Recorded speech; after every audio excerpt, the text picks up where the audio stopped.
there, welcome to the channel. I'm Mrs. R. Let's do some math.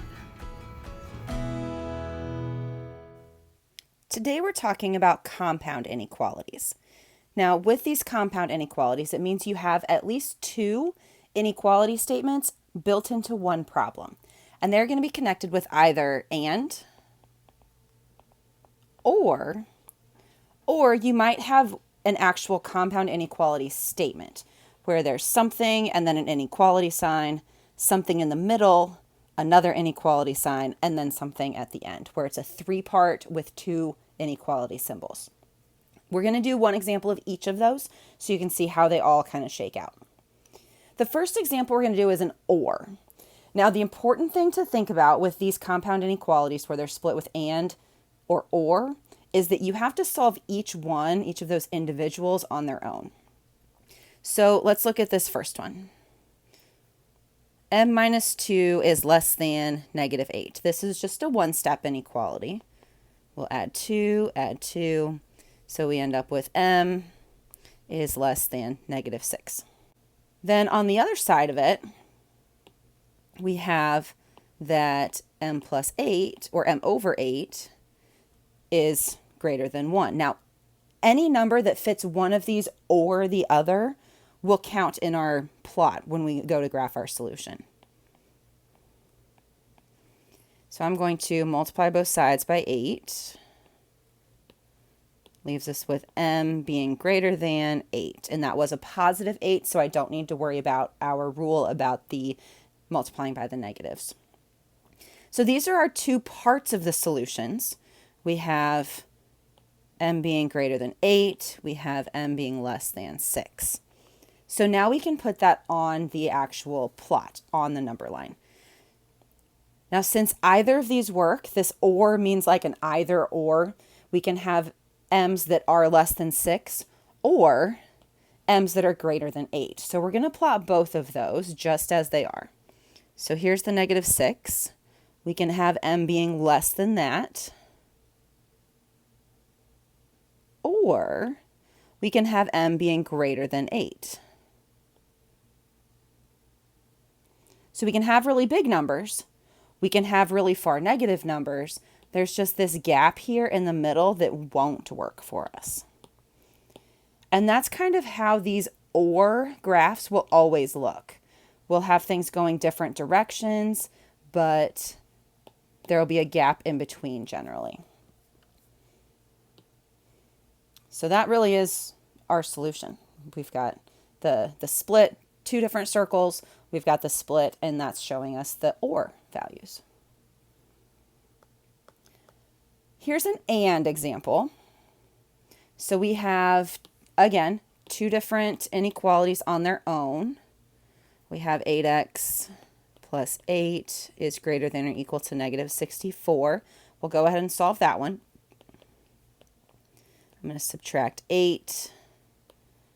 So we have 8x is greater than or equal to negative 72. Divide by 8. Ooh, anytime we're dividing, remember to think, is this a negative number? In this case, it is not. It's positive 8, so we're going to keep the inequality just as it is. And we have x is greater than or equal to negative 9. Now, there's an and this time, so I'm going to put that in there. And then we'll look at this one. So negative 7 minus 8x greater than or equal to negative 79. I'm going to add 7. So we have negative 8x greater than or equal to negative 72. And we're going to divide. Oh, dividing. Are we dividing by a negative? Yes. In this case, we are. So we'll have x, but we need to flip the inequality sign because we divided by a negative number. And this time will be positive 9, negative 72 divided by negative 8. So our full solution is that x needs to be greater than or equal to negative 9 and at the same time less than or equal to positive 9.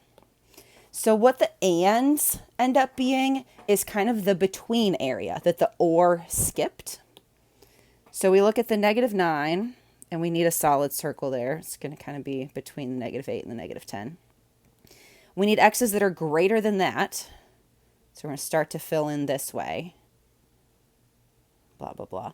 But when we look at the fact that x has to be less than or equal to 9 also, I've shaded too far. Look, I shaded 10. That's not less than or equal to 9. So basically, what I do on the and problems, I find the circles. So I need a circle at -9 and I need a circle at +9. And since it's an and, we're going to shade the in-between part.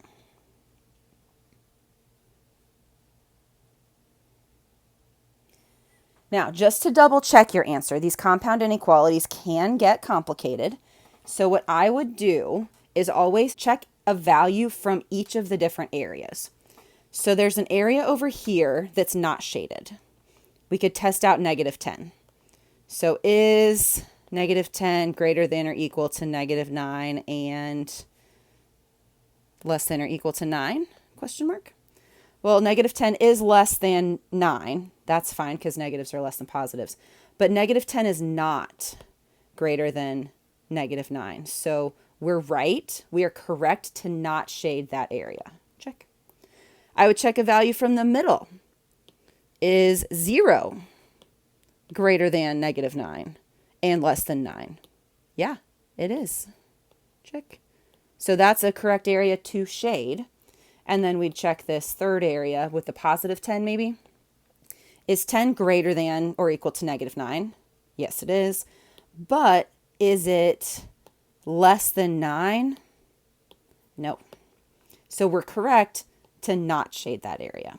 I just like to check each area to be sure that I'm really shading in the right place.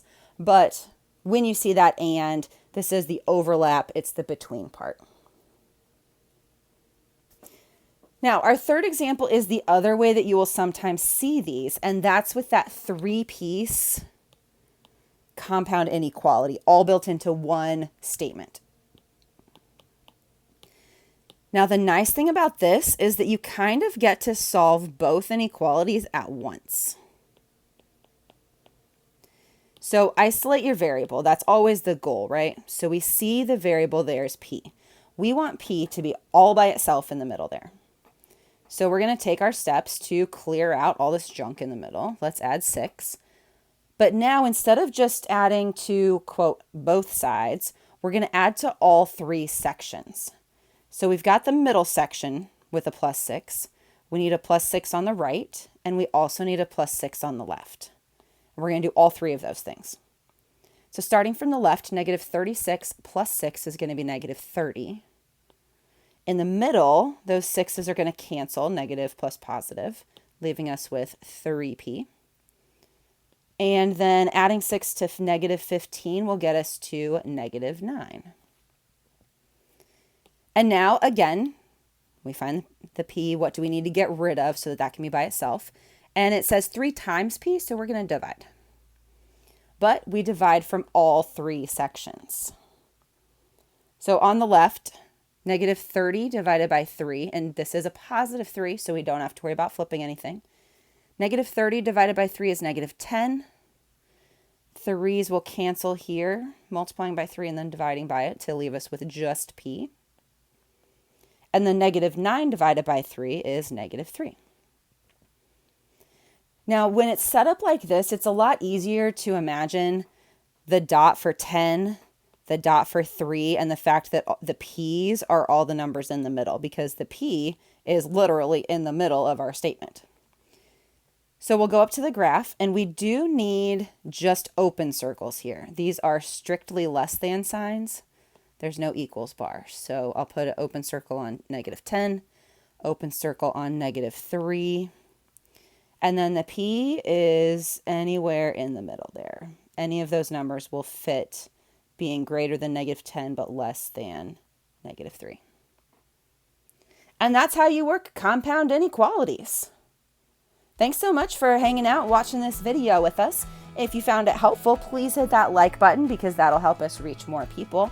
If you have any more questions or if you have another concept that you'd like to see a video made for this channel, just leave a comment and we will get that taken care of as soon as we can. Thanks again for watching the Compound Inequalities video with me. This has been Mrs. R doing math. Have a great day, and I'll see y'all next time.